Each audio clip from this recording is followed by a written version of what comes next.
इसका चक्र ये है जी, 24-25 जनवरी को दिल्ली में सुरजीत भवन के अंदर हिंदुस्तान के समूचे किसान मोर्चे के आगुओं की मीटिंग हुई। इस मीटिंग में कोई 22 सूबे के नुमाइंदे और 72 जथेबंदियों के नुमाइंदे ने भाग लिया, जिनकी गिनती लगभग 262 थी। उसमें फैसला हुआ था कि पंजाब सारे देश के राजधानियों के अंदर 5 मार्च को अपनी मांगों के लिए जड़ा है मार्च किया जाए, राजधानी के अंदर पक्का मोर्चा लगाया जाए। उसकी तैयारी के लिए 1 मार्च को मीटिंग थी किसान भवन में जी। अज SKM का सांझे तौर पर धरना है। पिछले दिन ही आप जी को पता ही है 5 मार्च को आप चंडीगढ़ जा रहे थे। पंजाब सरकार ने घरां दे किसानों ਨੂੰ ਚੱਕ ਕੇ ਹਾਊਸ ਅਰੈਸਟ ਕਰਿਆ, ਕਈਆਂ ਨੂੰ ਥਾਣੇ 'ਚ ਵੀ ਬੰਦ ਰੱਖਿਆ, ਕਈਆਂ ਨੂੰ ਜੇਲ੍ਹ ਵੀ ਭੇਜਿਆ ਤੇ जिसके विच मनु भी थाने के विच रखा गया है। मनु भी तकरीबन घर तो 4 बजे चक लिया उन्होंने। तो उसके रोस के बाजों आज धरना लाया गया है सूत मोर्चे वालों भी आप दे विधायकों के घर के बाहर जां आप दे जिन्ने भी लीडर है उन्होंने घर के बाहर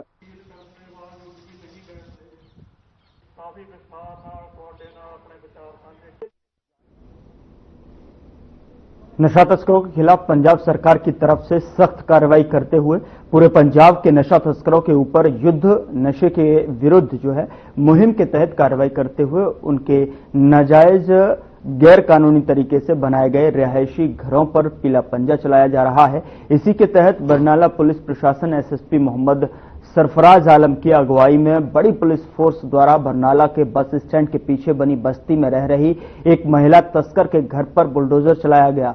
इस मौके पर SSP बरनाला मोहम्मद सरफराज आलम ने बताया कि महिला काली पत्नी चरण सिंह जो कि पिछले लंबे समय से नशा तस्करी के अलग अलग मामलों में तकरीबन 15 केस दर्ज हैं।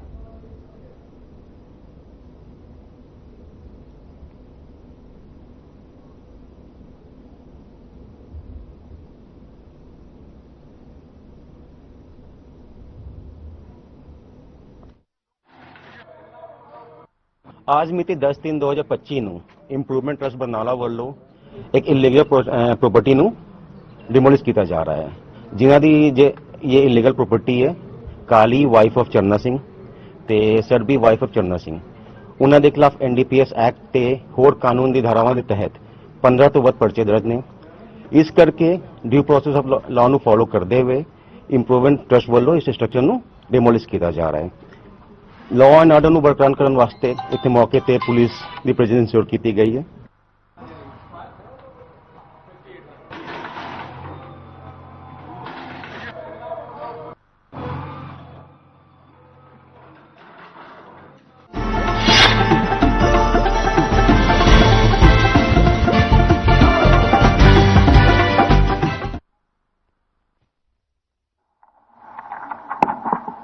मेरे पास अभी आज के शून्यकाल के लिए केवल 6 नाम आए हैं।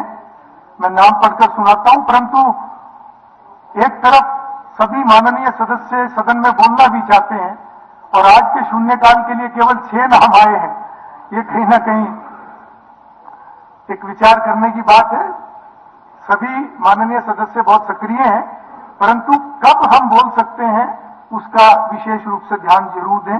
आज जो नाम मेरे पास आए हैं उसमें चौधरी आफ्ताब अहमद, श्री सतपाल जांबा, श्री आदित्य देवीलाल, श्री अर्जुन चौटाला, श्री बलवान सिंह दौलतपुरिया और श्री अशोक कुमार अरोड़ा। तो इस तरीके से ये लगभग 30 मिनट का ये है। अगर और 6 सदस्यों के नाम आए तो आज का जो 0 आवर है उसमें हम सभी को बुला सकेंगे। पर्ची ले लो इनसे, क्योंकि आपने अच्छी प्रथा शुरू की है। मैं धन्यवाद करता हूं आपका, और टाइम भी आपने लोकेट किया है।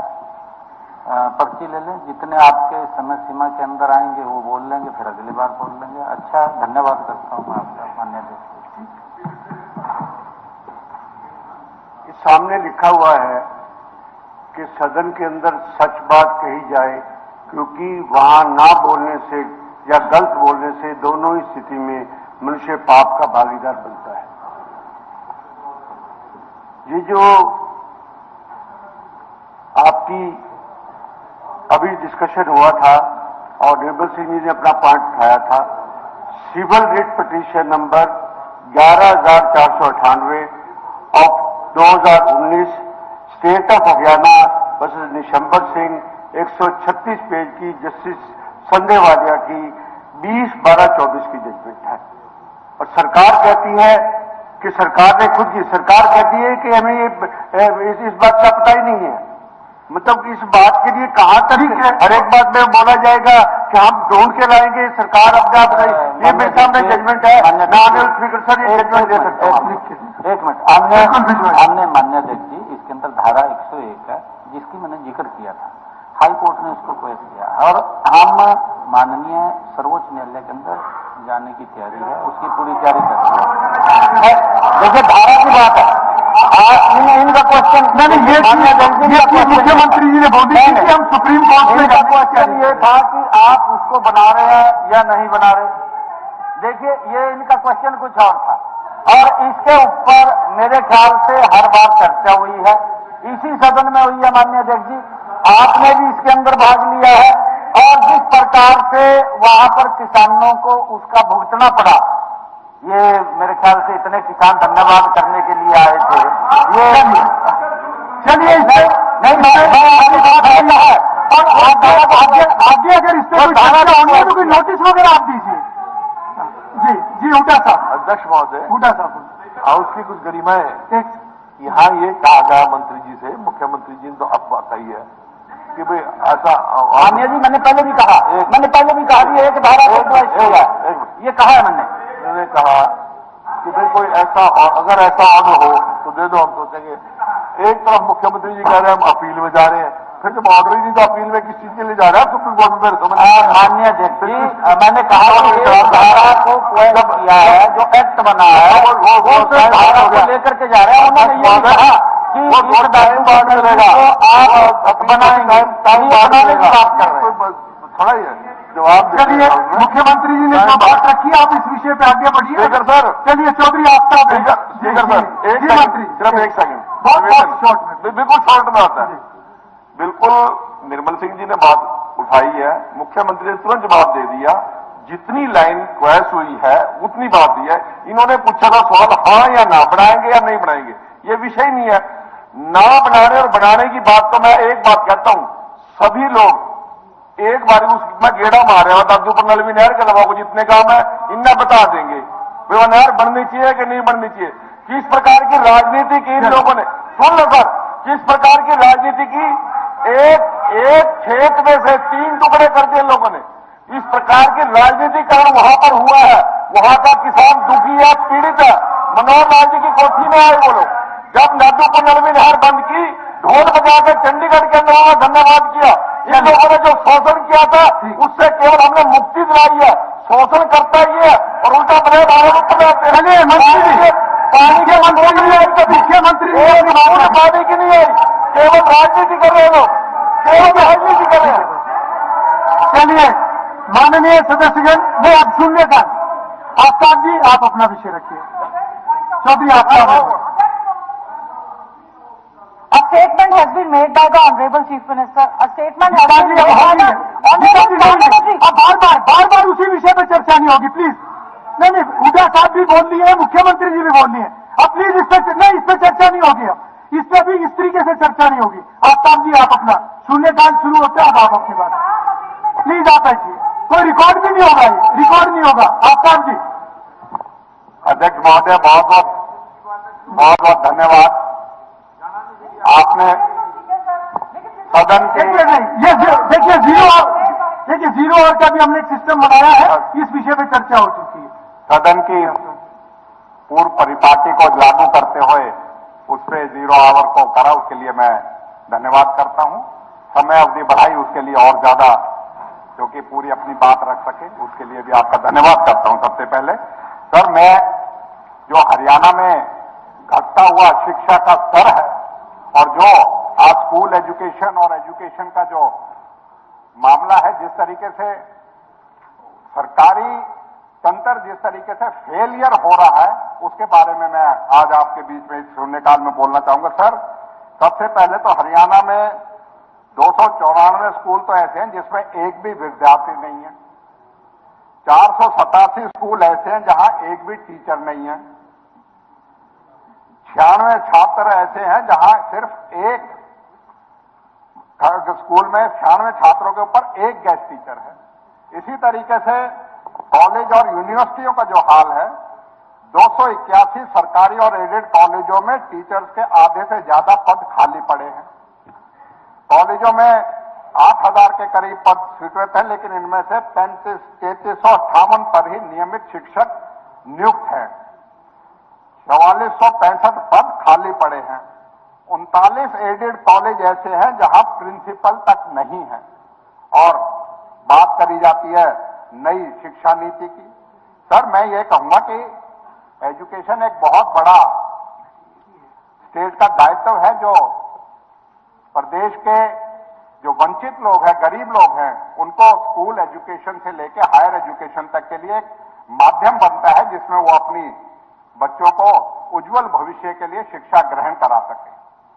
सर, जैसे प्रदेश के हालात हैं, हमारे नुह मेवात में भी मैंने जैसे कहा, सवाल कहा, उसमें भी लगाया था, शिक्षकों का घोर अभाव है।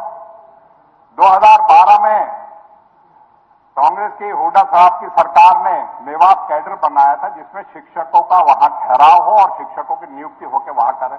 उसमें भी इस तरह के बदलाव हुए कि वो भी नहीं है। आज जब हम बात करें वहां स्कूल की शिक्षकों की, तो मैं कहता हूं सर, जेबीटी पीआरटी जो हमें 4404 में से 1974 पोस्ट खाली हैं।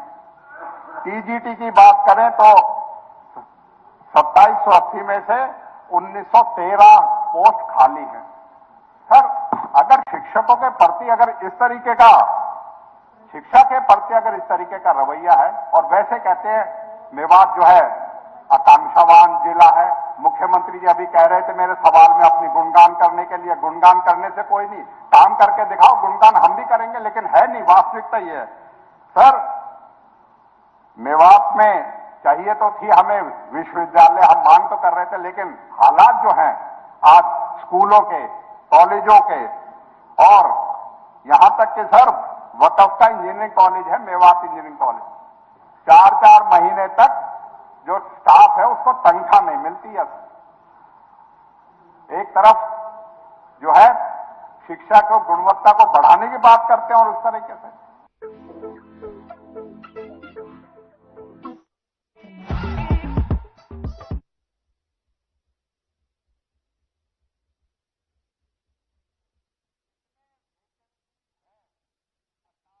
करने का काम नहीं करती। हमारे मेवात केडर में जेबीटी के पद हुए थे और 1 साल से ज्यादा हो गया, उसका रिजल्ट जो है ना, एग्जाम का रिजल्ट जो है वो घोषणा नहीं करी है।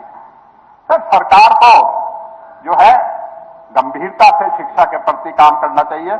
हमारे यहाँ जो है घोर जो है अभाव चल रहा है। मेवात डेवलपमेंट एजेंसी के माध्यम से मेवात मॉडल स्कूल चलते थे, जिसका बजट मैंने बताया, उसको भी बंद कर दिया 2022 में, इस वजह से कि खर्चा ज्यादा हो रहा है।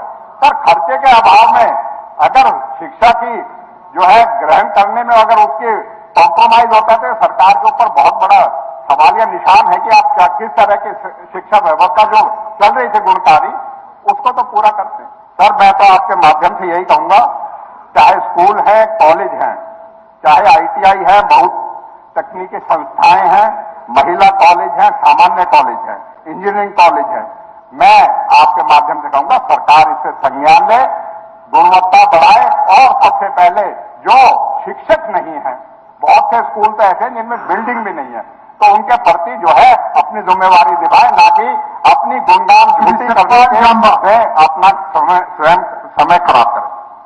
माननीय अध्यक्ष जी, सबसे पहले मैं आपका धन्यवाद करता हूं कि आपने 0 आवर्स का समय बढ़ाया, और इसके साथ ही सर मैं आपका ध्यान जो महाग्राम योजना है, जो जल आपूर्ति और सीवरेज व्यवस्था है, उसकी तरफ दिलाना चाहता हूं, क्योंकि एक मेरा गांव है पाई है, जो जिसमें 2023 में सीवरेज का काम पूरा हो चुका था, लेकिन वहां पे कनेक्शन मात्र 600 हुए हैं। मैं चाहता हूं कि जहां हम इतना टेंडर पे पैसा लगाते हैं, कनेक्शन भी सरकार द्वारा कराया जाए, ताकि इस योजना को अच्छे से चालू किए जा सके और अच्छे से व्यवस्थित किया जा सके, क्योंकि वहां पे 6,500 कनेक्शन है पूरे गांव के पाई में, लेकिन अभी तक कनेक्शन सिर्फ 600 हुए हैं। तो इसी वजह से वहां पे ये योजना प्रॉपर सही तरीके से नहीं चल रही है। सर दूसरा मैं आपका ध्यान पानी की जो बर्बादी हो रही है मैं उसकी तरफ दिलाना चाहता हूँ। सर मेरे हल्के में 54 गांव पड़ते हैं। 54 के 54 गांव में सर पानी इतना ओवरफ्लो हो चुका है, जितने भी तालाब हैं, जोड़ हैं, सारे ओवरफ्लो हो चुके हैं। और कुछ गांव में तो जो हेपेटाइटिस बी और सी बहुत ज्यादा बढ़ चुका है। कुछ गांव में कैंसर जैसी बीमारी भी बहुत ज्यादा बढ़ती जा रही है। इसके पीछे सबसे बड़ा कारण है जो पानी जो बर्बाद हो रहा है। इसके लिए मैंने सर पहले भी बताया था कि और आगे बता रहा हूं कि सर जब तक वाटर मीटर नहीं लगेंगे हर गांव में ये समस्या हल नहीं हो सकती। मैं सरकार से अनुरोध करूंगा सर आपके माध्यम से कि प्लीज जितना जल्दी हो सके कि गांव में जब तक वाटर मीटर नहीं लगेंगे, जब तक ये पानी की बर्बादी नहीं रुकेगी, पानी की बर्बादी नहीं रुकेगी तो सर जो हमारा जल ही जीवन है सर वही हमारी समस्याएं बनता जा रहा है। जो जल ही जीवन है जिसकी वजह से हमारा जीवन है वही हमारे अनेक बीमारियों का कारण बनता जा रहा है। तो मैं सरकार से अनुरोध करूंगा प्लीज वाटर मीटर की स्कीम को जल्दी से जल्दी उतारा जाए, क्योंकि मेरे पुंडरी शहर में वाटर मीटर है, मेरे फतेहपुर गांव है वहां वाटर मीटर नहीं है, लेकिन फतेहपुर का जो पानी है कहीं गुना ज्यादा बर्बाद होता है अगर कंपेयर करें पुंडरी से। अगर वाटर मीटर लगेंगे तो इस समस्या से निजात मिलेगी। सर आपने मुझे बोलने का टाइम दिया, मैं दिल से धन्यवाद करता हूं। Thank you sir.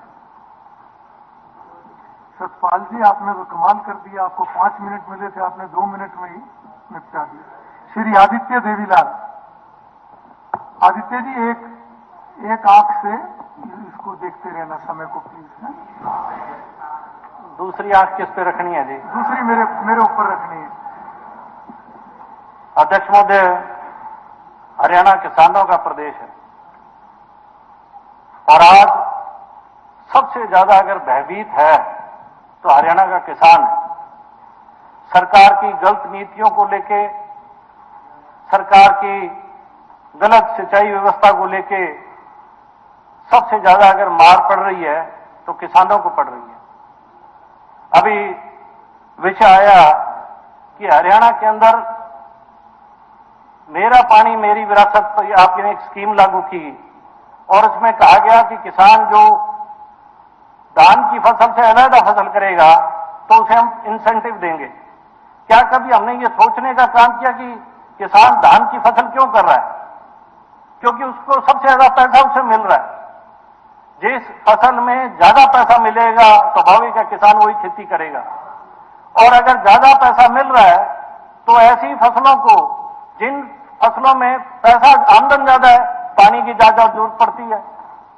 सरकार ने 10 साल के शासनकाल में अब तीसरी सरकार चल रही है बीजेपी।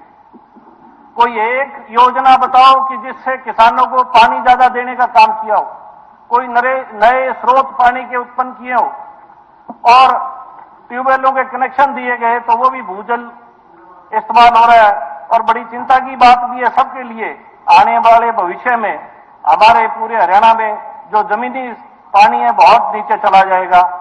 जितनी योजनाएं बरसाती पानी से संबंधित, नहरी सिंचाई संबंधित, उन योजनाओं को हमें बढ़ाना चाहिए। सरकार तो तुली हुई है कि दादूपुर नलवी जो नहर ओम प्रकाश चौटाला जी ने जिसको शुरुआत की थी और आगे सरकारों ने उसको और आगे बढ़ाने की परियोजना को आगे बढ़ाने के लिए काम किया।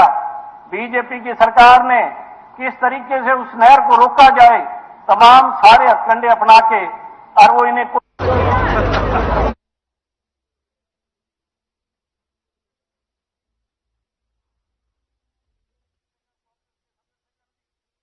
भी कर रहे हैं सरकार से कि आप उस नहर को बंद क्यों कर रहे हो। मैंने देखा कि अभी मंत्री जी खड़े होकर बोलने लगे कि वहां के इलाके के लोगों से पूछो। हरियाणा के अंदर जो गांव देहात के लोग हैं उनकी जीविका खेती पे निर्भर है। कोई गांव का आदमी नहीं कहता कि मेरे गांव में पानी ना आए सिंचाई के लिए। हर आदमी को पानी की जरूरत है। जिनके पास जमीन नहीं है वो भी उन्हीं खेतों से जाके अपनी जीविका करते हैं, अपने बच्चों को पालने का काम करते हैं। हमारे पड़ोसी राज्य पंजाब में जब भी कोई पानी का इश्यू आता है, सारी स्टेट के उनके जितने भी पार्टी के मेंबर्स हैं खड़े होकर मता डाल लेते हैं। जब ये सुप्रीम कोर्ट ने फैसला कर लिया था कि हमें SYL का पानी मिलना चाहिए और हमारे हक में फैसला आ गया, आपने तीसरी सरकार आपकी आपने एक दफा भी सारे उसको इकट्ठा एक प्लेटफॉर्म पे क्यों नहीं बुलाया? जब वो रेजोल्यूशन डाल सकते हैं तो हम क्यों ही यहाँ विधानसभा में विधायक पेश कर सकते? हमें पानी के लिए सब राजनीतिक चीजों को छोड़ के हरियाणा के हितों के बारे में सोचना चाहिए। अगर हम पानी पे सोचेंगे तो मैं समझता हूं किसान खुशहाल होगा, उसे पर्याप्त पानी मिलेगा। अगर पानी मिलेगा तो उसकी फसल होगी, और जो कर्जा उसके ऊपर चढ़ता जा रहा है, जिस भय के साए में वो जी रहा है, जो आशा उम्मीद कर रहा है कि हम सब लोग जो हरियाणा की विधानसभा में उन किसानों के वोट लेके, गांव देहात के वोट लेके हम यहाँ आके बैठे हुए हैं, वो हमारे से बहुत बड़ी उम्मीद लगाए बैठा है। हमारे से बहुत बड़ी उसको अपेक्षा है कि हमारी जो बात है इस इलाके की, गांव देहात की, वो तमाम सदस्यगण अपनी अपनी विधानसभाओं से जो जीत के आए हैं वो एक पटल पे एक आवाज में रखेंगे। लेकिन आज जो मैंने देखा कि जब दादूपुर नलवी की बात आई तो आपस में हम विरोधाभास कर रहे हैं। हमें तो ग्राउंड वाटर बचाने के लिए नए जलाशय निकालने चाहिए। मुझे ध्यान है राजस्थान सरकार का एक डेलीगेशन आया था पिछली आपकी सरकार में, जब मुख्यमंत्री मनोहर लाल खट्टर जी थे, और उन्होंने 20,000 करोड़ रुपए की अपनी परियोजना बताई, किस प्रकार से वो हथनीकुंड बैराज से राजस्थान में पानी ले आने का उनका प्रपोजल तैयार था। हमारी सरकार ने 10 साल की, आपकी इस सरकार ने, बीजेपी के सरकार ने कोई एक क्यूसेक पानी बढ़ाने की सोची है? अभी जब विषय उठाया गया कर्णावली के विधायक ने कि सरसा जिला में 16 दिन पानी चला करता था, अब 8 दिन है। आप ही के मंत्री जी उस बात को मजाक में लेके जा रहे हैं कि जी आपको पर्याप्त पानी दिया हुआ है। मैं एक चीज आपसे पूछना चाहता हूं, अगर सदन में हमारा यही विचार रहेगा, यही सोच रहेगी, हम इस सदन को चलाएंगे कैसे? कई ऐसे इशू होते हैं, सेंसिटिव इशू, जो हर एक से जुड़े हुए हैं। हम सब के माँ बाप खेती से जुड़े हुए लोग हैं, हम सब खेत में पैदा हुए, खेत में खेले और खेत से जुड़े हुए लोग हैं। हमें कई इशू पे गंभीरता से विचार करना चाहिए, और ये विचार सबको साथ लेके, और मैं आपसे कहना चाहूंगा कि SYL पे जब फैसला हो गया तो हम सब लोगों को साथ होके इस बात पे रखना चाहिए कि हमने सुप्रीम कोर्ट का जो फैसला उसे लागू कराना चाहिए। स्पीकर साहब, आपने बड़ा अच्छा कदम दिया, 5 मिनट इसके कर दिए, सब कुछ कर दिए। अब कुछ सुनने वाला मंत्री, कोई ऑफिसर नोट करने वाला भी नहीं होगा तो 0 आवर्स में उठा के क्या करना है? ये क्या आप सारे नोट करेंगे क्या? आप जितने बोल रहे हैं सबके रिप्लाई के लिए वाले नोट करेंगे क्या?